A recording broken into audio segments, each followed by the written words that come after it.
Kami dari kelompok 1 akan menampilkan pemaparan materi tentang distribusi normal. Pertama, pengertian distribusi normal. Distribusi normal merupakan satu-satunya distribusi probabilitas dengan variabel random, kontinu, dan mempunyai peran yang sangat penting dalam statistika karena hal berikut. Yang pertama yaitu distribusi normal memiliki beberapa sifat yang memungkinkan untuk dipergunakan sebagai pedoman dalam menarik kesimpulan berdasarkan hasil sampel.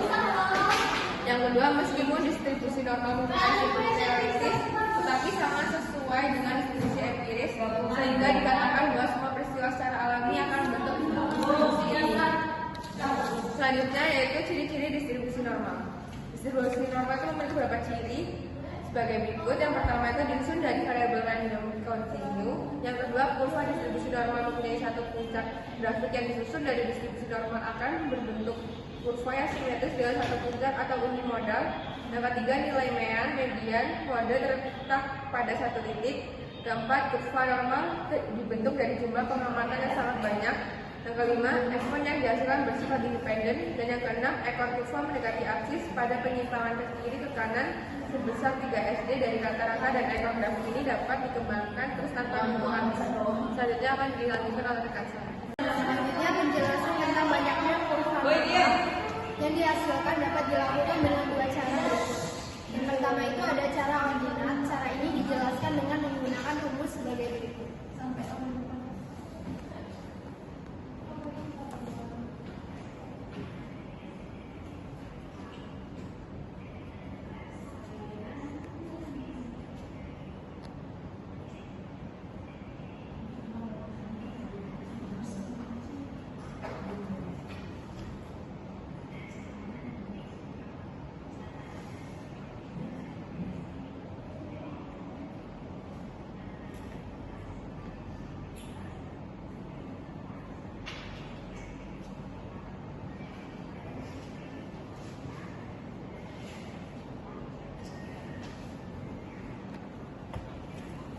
Ini adalah rata-rata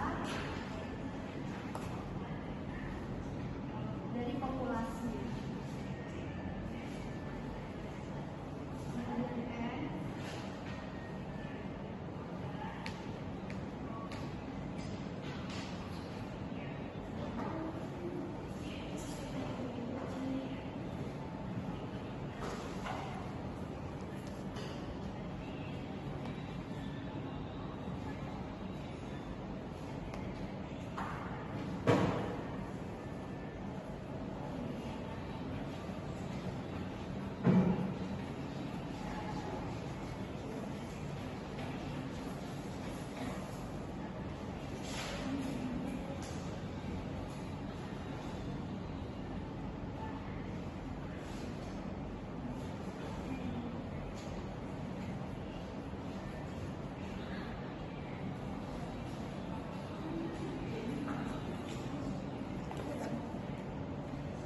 Bila nilai O dan N tetap, maka setiap nilai X akan menghasilkan nilai Y, sehingga bila nilai X dimasukkan dalam perhitungan berkali-kali dengan jumlah yang tak terhingga, maka akan dihasilkan kurva distribusi normal.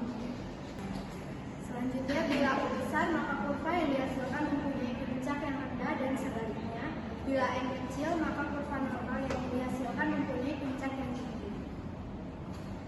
Selain itu, kurva normal juga dapat dibentuk dengan U yang berbeda atau keduanya U dan O yang berbeda. Kurva-kurva normal yang dibentuk dapat dilihat pada kurva di bawah ini.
persilangan ke kanan dan ke kiri 1 sama dengan 68% luas kurva. Penyimpangan 2 sama dengan 95,5% dari luas seluruh kurva, dan penyimpangan 3 sama dengan merupakan 99,7% dari luas seluruh kurva. Semua kurva yang terbentuk mewakili presentase yang telah disebutkan. Sebagai contoh dapat ditemukan dua distribusi normal, di mana kurva A mempunyai mu 50 dan nilai 20, dan kurva B dengan mu 200 dan n 10.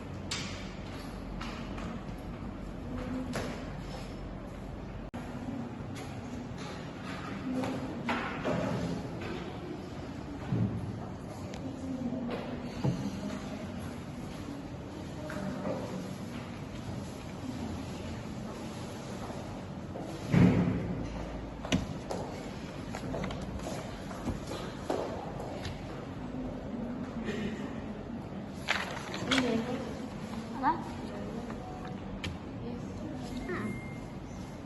Mereka nih, mereka. Roti gitu.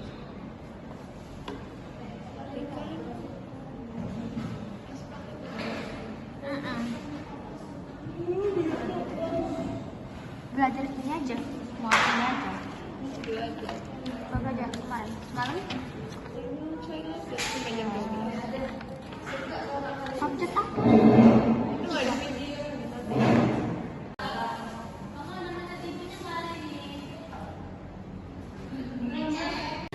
Kedua kurva tersebut karena mempunyai simpangan baku yang sama, yaitu ke kanan dan ke kiri 2, maka mempunyai presentase yang sama terhadap seluruh luas kurva. Atas dasar di atas, maka dimungkinkan untuk membentuk satu kurva sebagai standar, yaitu kurva normal standar. Proses stabilisasi dapat dilakukan dengan transformasi rumus sebagai berikut.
Jadi di sini itu ada contoh soal. Bunyi soalnya itu kayak gini. Berdasarkan kecenderungan orang menonton TV, terlihat bahwa rata-rata penonton TV akan memindahkan saluran setelah 15 menit dengan standar deviasi 3,5 menit. Nah, yang ditanya itu berapa probabilitas seorang penonton TV akan menonton 20 menit lebih. Nah, jadi dari soal itu kita bisa tulisnya itu kayak gini. Pertama itu diketahui itu rata-rata itu kita seimbangkan dengan mu. Rata-ratanya kan tadi disebutin dalam soal itu ada 15 rata-ratanya. Terus habis itu standar deviasinya seimbangkan dengan sigma. Standar deviasinya 3,5. Nah, yang ditanya itu probabilitas X lebih dari 20. Jawabnya kita masukkan ke dalam rumus. Rumus probabilitas itu kan tadi itu udah dijelasin di sebelumnya, bahwa rumus probabilitas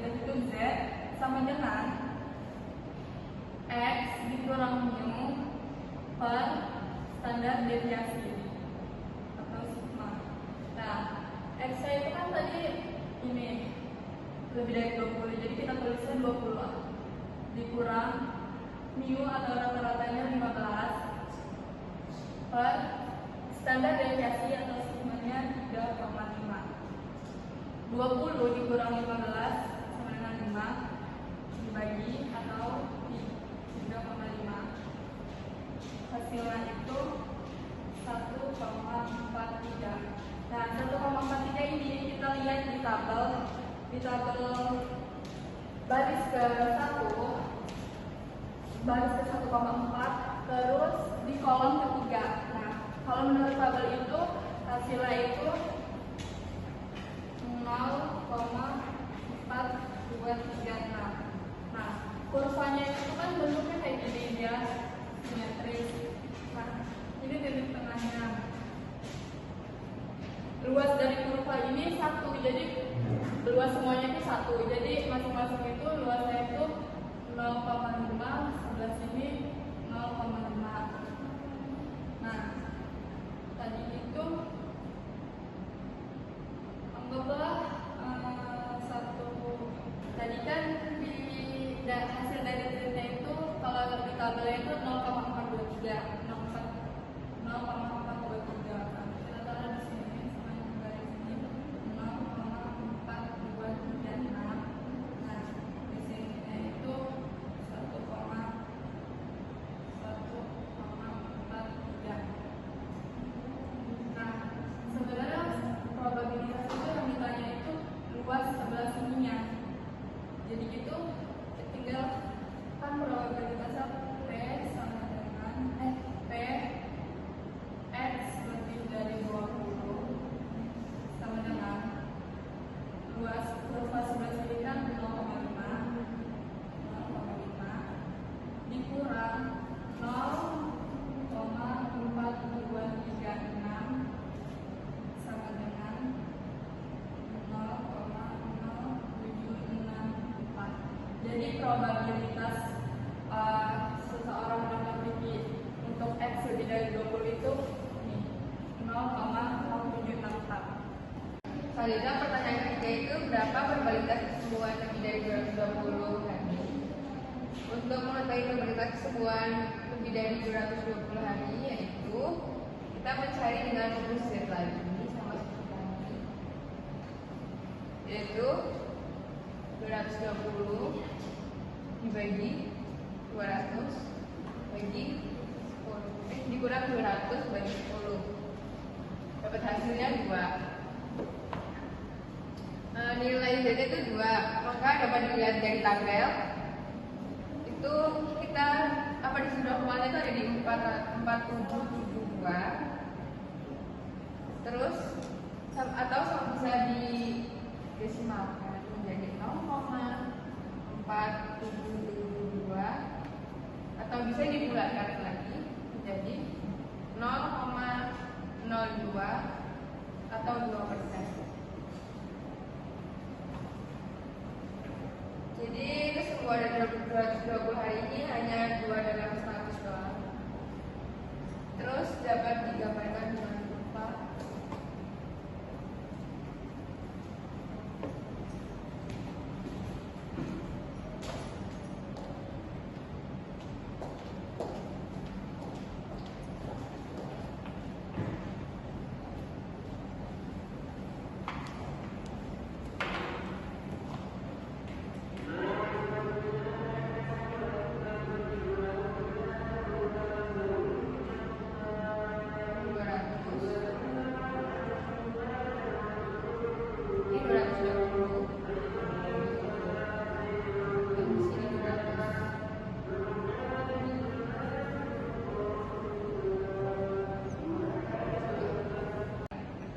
Selanjutnya itu pertanyaan nomor 4 dan nomor 5 itu sama cara mencarinya. Nanti hasilnya bisa dilihat dari tabel.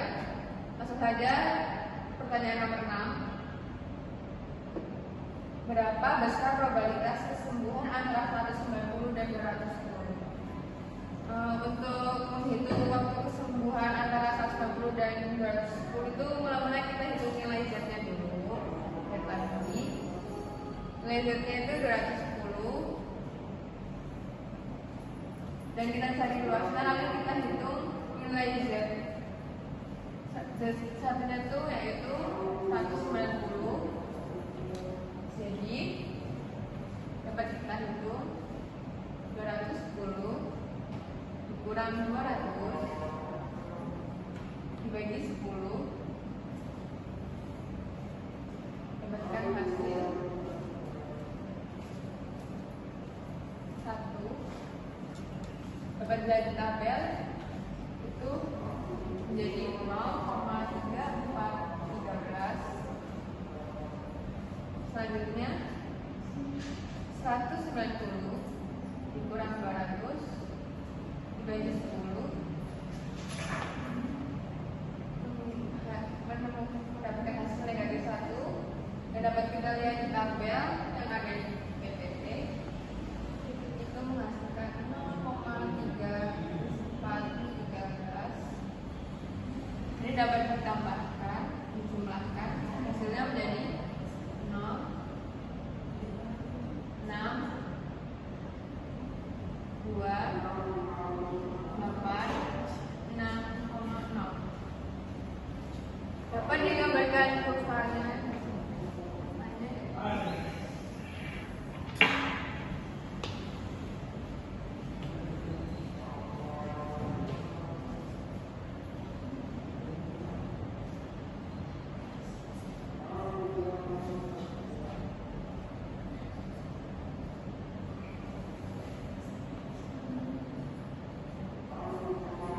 Ini di sini 200 dan ini 200. Sekian penjelasan sama soal dari saya. Terima kasih. Assalamualaikum warahmatullahi wabarakatuh.